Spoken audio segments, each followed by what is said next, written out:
Hi, everyone. David Aragona and Mike Beer here, taking a look at one of the undercard graded stakes races on Cigar Mile Saturday at Aqueduct. Race 5 is the Grade 3 Elite Power. This one carded at 6 furlongs on the main track for the 3 and up runners. This race, I believe, used to be called the Run Happy, renamed for this season to the Elite Power, the recent champion sprinter. And Mike, I don't think we have any future champion sprinters in this field. It's not the strongest Grade 3 event, only 6 runners signed on. And Linda Rice does hold a pretty strong hand if she decides to run both of the horses that she entered in here. One of them is cross-entered in a race, I believe, on Thursday at Aqueduct. But El Grande O, the horse that I pegged as the morning line favorite, he's likely to be the one that she goes with. Yeah, that horse is certainly going to run here and seems like the horse to beat, at least based on his most recent effort, which was a really good one here. They're going to step him back up into open stakes. But he's a New York bred, David, but they've run him in open stakes races several times in the past, and he's more than held his own. Yeah, really got back into form last time. If he holds that form into this race, he's going to be awfully tough to beat. Let's take a look at the Timeform US pace projector for this Elite Power. And Michael Grande O's got good versatility. It's kind of funny. This is the third race in a row where he's drawn the inside. And given the fact that he keeps drawing inside, they're kind of forced to take him a little further back than maybe he needs to be. I'll be interested to see how much intention there is to go forward with some runners right to his outside. Full Moon Madness, another horse that doesn't always break from the gate the cleanest. So we'll see if he's in front. Just beat the odds, though. He feels like the one that would be best served by getting an aggressive ride here.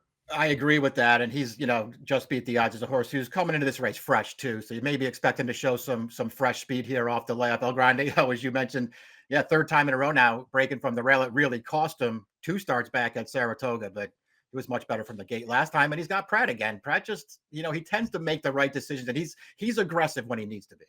Let's go through the main contenders, beginning from the rail out with the number 1, El Grande O, the horse that I pegged as the morning line favorite in this race. And we'll take a look at his most recent victory when he got back to the winner's circle with a career best 100 buyer, winning this high level allowance optional claimer at Aqueduct. And he did get taken back from the rail this day, but he always traveled well. And once he peeled to the outside under Pratt, he was able to run down the 2 horses in front of him, one of which was Acoustic Avenue, who's back in this spot, his uncoupled stablemate. And Mike just had to like the fact that El Grande O got back to the talent that we had seen from him early in his career, because there was a period of time there where you were wondering if he was ever going to get back to those promising early races. He obviously didn't have things go his way at the start when he returned from the layoff 2 back at Saratoga, but things got back on track last time. And if he holds his form here, he's going to be awfully tough. Yeah, exactly. That's how I looked at him too. I mean, he just really ran, I thought, a really nice race last time. He did get an overall very good trip in that spot, but I just like the way that he came running, closed down his stablemate Acoustic Avenue, who's just in great form right now.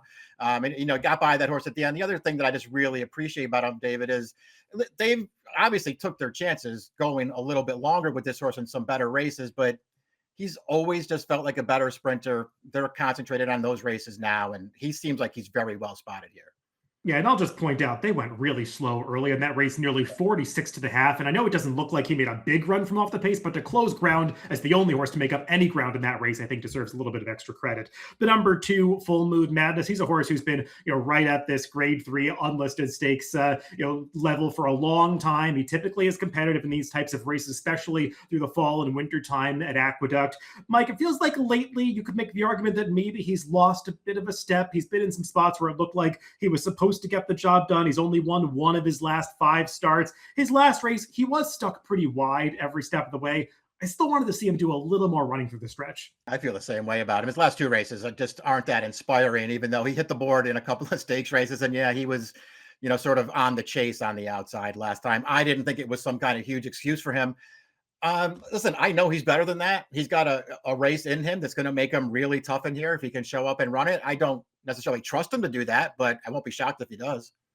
The number 3, Acoustic Avenue, as Mike was saying earlier, just a horse that's in really good form right now. He is the other Linda Rice runner in this race, and can't say that I've ever really thought of him as a Grade 3 type horse, Mike, but he just keeps improving since being claimed by the Linda Rice barn earlier this year, and he's coming off a flurry of activity in the month of November. I mean, we showed that replay for El Grande O. That's actually 3 starts back at Acoustic Avenue's PPs, and he's run 3 races in a 16-day period from November 9th to, from October 9th to October 25th. He's had a bit of a freshening coming into this race, but I do wonder if all of that activity in a short period of time maybe took something out of this horse. I worry about that too. I mean, I appreciate the fact that Linda at least gave him, about a month off, or a little bit more than a month off now, because they asked a lot of this horse through October. And, to his credit, he just showed up and ran kept running one good race after another, including the Hudson last time against a good field. Listen, he's a good horse. I feel like they'd probably be better off running him in the Thursday race than this one, but I'm not going to argue with Linda if she runs him here. This horse has been in great form for her.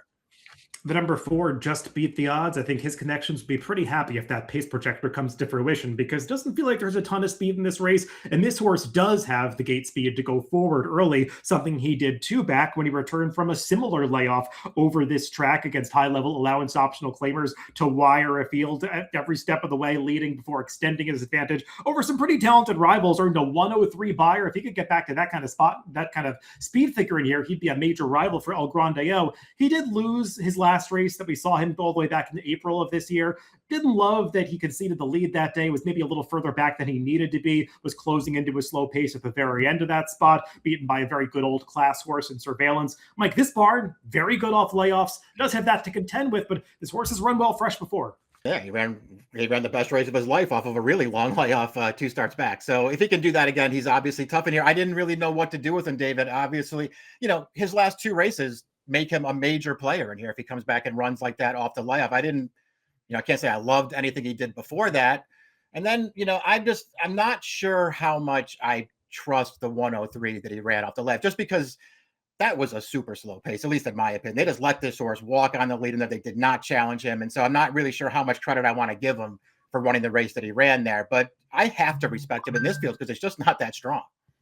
The number 5, St. Jude, you could make the argument on paper that he's a horse that's moving in the right direction. He's been improving his buyer speed figures over the course of his last 4 starts, coming off a career best 95 last time out. We'll take a look at the replay of this race at Delaware, where he makes a run from last to first in another 6-horse field. And you can see the entire field fans out across the track at the top of the stretch, and he will eventually wear down the leaders in the final 8th mile. Mike, I know this race got a big figure. It's the kind of number that you could definitely poke some holes in when you look it up in Formulator in the field that was behind him this day. But he is a horse that doesn't have just one fast race, and maybe he is improving towards the end of his 6-year-old season. That's probably the main takeaway if you want it. Listen, he's probably going to be a fair price in here, so I don't want to nitpick too much on the figure that he got last time.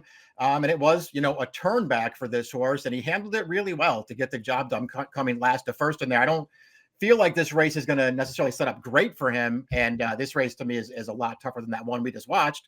But he should be a fair price in here. Rounding out the field is the number 6 Subrogate. He's another horse who's got a triple-digit buyer that kind of jumps off the page. His is a little bit further down. His PP is back in the summer of 2024. And Mike, he looked like the kind of horse that was going to be very competitive in graded stakes after he won that race by open lengths at Belmont at the Big A meet.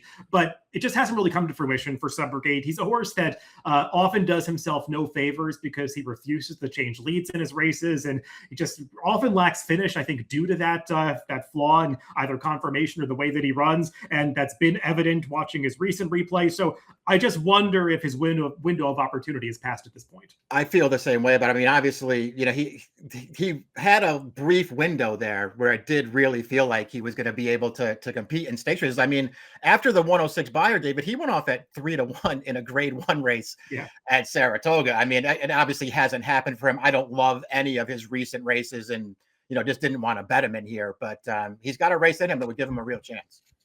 Everybody, if you're watching this on YouTube, make sure to hit that subscribe button below the video and also give us the thumbs up. Hit that like button. That helps us with the YouTube algorithm. Let's go to our picks for this race, Mike. And I see that you're going to go pretty logical in here with El Grande O. If he runs back to the last race and gets a similar trip, he's going to be awfully tough to beat. Yeah, I just couldn't really talk myself into anybody else. He's, not the kind of horse I'm looking to, make some kind of serious bet on at a short price in here. I just think he's really well spotted, and I didn't love anybody else. I'm going to try to wire the field, but just beat the odds. Not a particularly clever take. He's probably going to be the second choice in this race, but I think he's going to have a pretty favorable trip coming to him, and we'll see if he can get back to that big figure he ran here last winter. 4, 1, 2, 3 for me, and 1, 2, 3, 4 for Mike in race 5 on Cigar Mile Saturday. It is the Grade 3 Elite Power. Good luck if you're playing the races this weekend.